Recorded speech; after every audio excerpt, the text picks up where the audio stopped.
start now. It doesn't matter what age your kids are. Teach them to manage money. Teach them to how to make wealth, how to buy assets, and how to get out of the rat race. Because our girls, my goal for them is they never really enter the rat race. They will have passive income by the time they hit 18.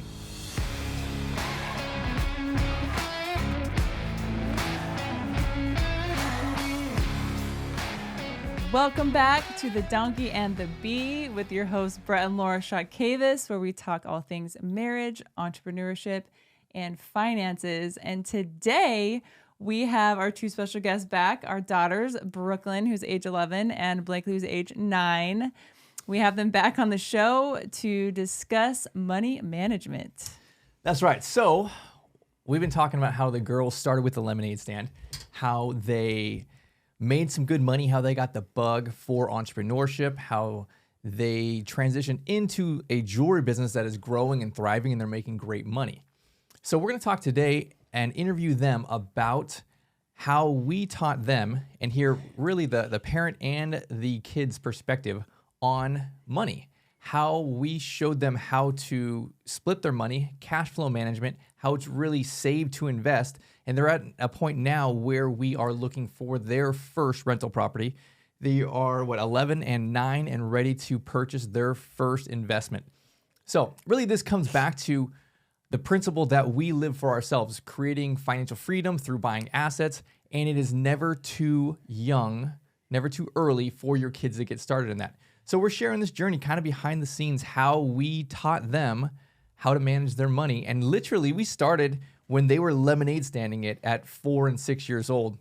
And so we'll kind of show you, like, here's how you can break this down for a youngin', make it pretty applicable so that they can understand even at a young age, and then kind of transition and bring the girls through their journey, have them share really what gets them excited about money, about investing, about spending, about giving, and break all those things down. Yeah, I think I love talking about this because it's so countercultural, right? The culture now pretty much says kids shouldn't have money, kids shouldn't have their own business, kids shouldn't invest. I mean, and even in our school system, money management is never taught. Mm-hmm. And so kids are graduated from high school, I should say, getting a credit card and then just being, go ahead, live your life. And there's no education on that. And so I love that. I hope that you have your kids listen to this, no matter how young they are, even if they're 4 or 5, and they can relate to the girls. And I think that they'll learn a lot on how to manage their finances. Okay, so ladies, let's talk about how we got started with this. We were having your first lemonade stand, and I think you made about $150 on your first day doing your lemonade business. So we got back to the kitchen table and we said, hey, here's how we're going to teach you how to manage your money and split these things. So Blake, what was that like, and how do we teach you how to do this? So there was a pizza. You do a pizza with 10 slices, and 7 slices would go to our bank. 2 we get to eat or spend, and then 1 we would give to our church or people in need. Remember we talked about this, right? 7 go to bank for 110, right? Oh, I didn't even talk about that. 7 go to bank for 110, and you had 5 tens, right? Yeah. So we did 7 times 5, and that was 35. We already put that in the bank. So now, how many go to God for 110? 2. No, that's how much you spent. How much go to God for 110? Oh, 1. 1. And how many tens did we have? 5. 5. Yes. Okay. Good. So what is 5 ones? 5 ones. Oh, that's 5. Good. Okay. So that's how much goes to God. All right. So B, after that, we talked about your profit and loss statement. And I didn't tell you it was a profit and loss statement. I made it very simple.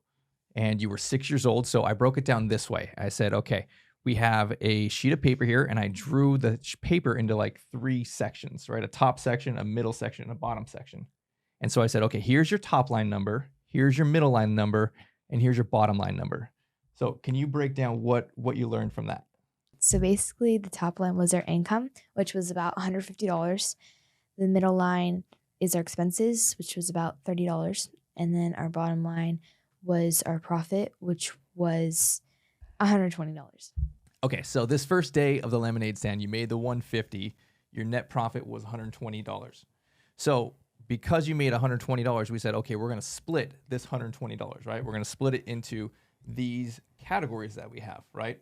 We have our giving category, we have our spending category, and we have our savings category. So can you show me or talk through how did we split that day if you had $120 in profit?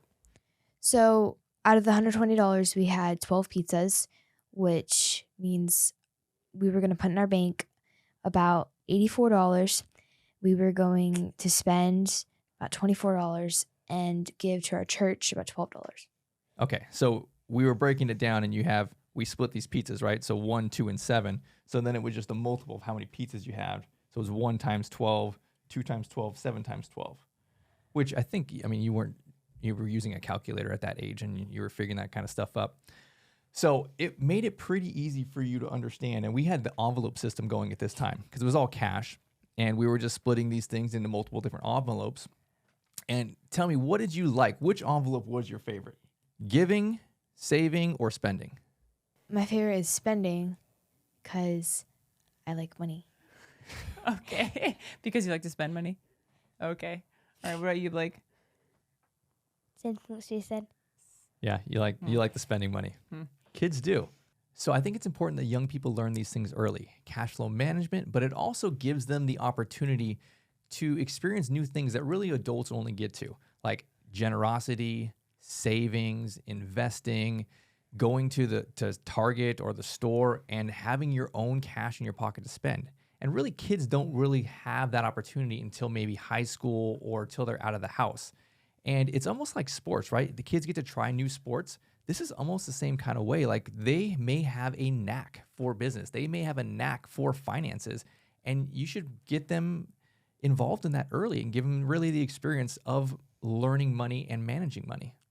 All right, let's break this down a little bit further. We're going to talk first about the 10%, the one slice of pizza, right? And that's our giving slice of pizza, because I think that's one of the most important slices of pizza on the entire pizza.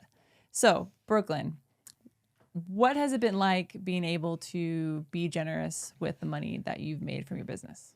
So one of the examples is whenever we're at the market days, every time somebody comes up and there's maybe teenager, and they're always looking at these things and telling their mom, "Oh, I love this so much," and then they're and then I go and give them a free pair, and they're so happy, and it's just seeing their smile, and it's really nice. Another way is with our money, that our 10%, we give it to our church, and sometimes I take it to our pastor and give it to a family who's in need, and just seeing their faces light up, it's really nice.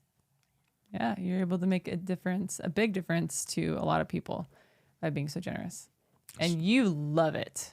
When you give a free pair of earrings away or something to somebody, your face lights up. I know that's something you really enjoy. Blake, what about you? Do you have any stories you want to tell about ways you've given before? Well, so since we make a lot of money, we can go to Target and buy some gifts for friends. And every week, I give something to my teacher. Once I had a wooden flower set, Lego flowers, and mainly just earrings. How often do you give your teachers earrings? Once a week. Yeah, I think your teachers are very lucky, very blessed to have you in their class, huh? Well, I tease you, Blake, that you buy your grades. You get really good grades, but nonetheless, it almost seems like you're buying your grades with as many gifts as you give to your teachers. How many pairs of earrings, Blake, do you think you've given away? 2,000. 2,000? That's a lot. It might be, ladies. It literally might be 2,000 pairs of earrings and other jewelry you've given away. Mm-hmm. I think you give away stuff to your class, all your kids in your school, constantly. You're always going to school with stacks of earrings to give away. And I think it's very sweet. And it's really building a muscle of generosity. It has now become normal for you to be abundant. And I think that's so important because most kids, they lack money. They don't have the opportunity to play with money, to give, to be generous. And you are now in a perspective where you literally have an abundance of money and an abundance of opportunity to make money. So now you live in this abundance mindset that you can freely give away as much money or as much earring product as you want because you know how to make more. You know how to solve a problem and really make money from that. And I think that abundance mindset is something that most adults struggle to learn, and you have been able to gather it pretty early in life. So I'm really, really impressed, and I think that's really vital as a parent to be able to teach that to your kids.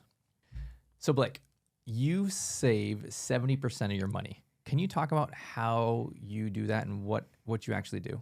So when we first started, we would do like 7 slices of pizza. But now that we're older, we just do 70%. And yeah. So it's been a few years, right? Have you been saving 70% of everything you've made for the last 4 years? Yes. All right. So how's your bank account doing now? Super high. Super high. Good. All right. Well, that's fantastic. So you have many times more than the average American adult in savings, which I think is awesome. They do have a separate bank account for that. They have their own separate savings account that we have access to on our phones. And so what's I think fun for them is we can pull up that bank account at any point and we can show them, hey, look how much is in your savings account. And it's almost like I even get shocked when I look at it sometimes, like, wow, that's awesome. I would have never thought that me as a 9-year-old would ever have that much money in my savings account. So I think it's also kind of, it pushes them a little bit more like, hey, look how much more I have in my account. That's so awesome. So that's also something that is kind of a good incentive to show your kids if you have, a bank app that you can show how much they have in there. So B, all right, you got a good amount of money in your savings account. What are you saving for? So we're saving up to buy a house to rent out to other people. And we've been going and looking at houses and taking pictures and then going in the car and talking about like the prices and how much we would put it up for rent and all those things. So, okay. So you're looking to buy a house for a rental. And we've been talking about cash flow, right? So there's two really numbers here, right? There's the number that you rent it for and the number of your expenses, your monthly expenses, your mortgage, your taxes, insurance, that kind of stuff. And so we're talking through that you want to make money every single month, right? You have saved over the last few years and you're going to put it into an asset. And now that asset is going to spit off money every month. This is the practical way that we taught our girls financial freedom. So it's a very practical way to teach your kids, no matter how young or how old they are. Doesn't matter if they're past 18 or if they're 4, like Blakely was. Utilizing the simple tactical way of a pizza, right? I mean, literally, they completely understood that there's 10 slices of pizza. Yes, I love pizza. I'm a 4-year-old. I know what that means. So taking in the stage where they're at and implementing these practices is something that anybody can do. And we hope that it's something that you can implement with your kids, no matter how young or old they are. So I think every parent has a duty, an obligation to teach your kids these things. And most people wait a little too long. And really, you don't get into these things until you're in high school or college. Start now. It doesn't matter what age your kids are. Teach them to manage money. Teach them to how to make wealth, how to buy assets, and how to get out of the rat race. Because our girls, my goal for them is they never really enter the rat race. They will have passive income by the time they hit 18. And so it is my duty and honor to be able to do that for them. And I think that all parents should really do that. Thanks again for listening and tuning in to the Donkey and the Bee. Make sure you hit that subscribe button so you can listen to all things Donkey and the Bee, where we discuss marriage, entrepreneurship, and finances. We'll see you on the next one.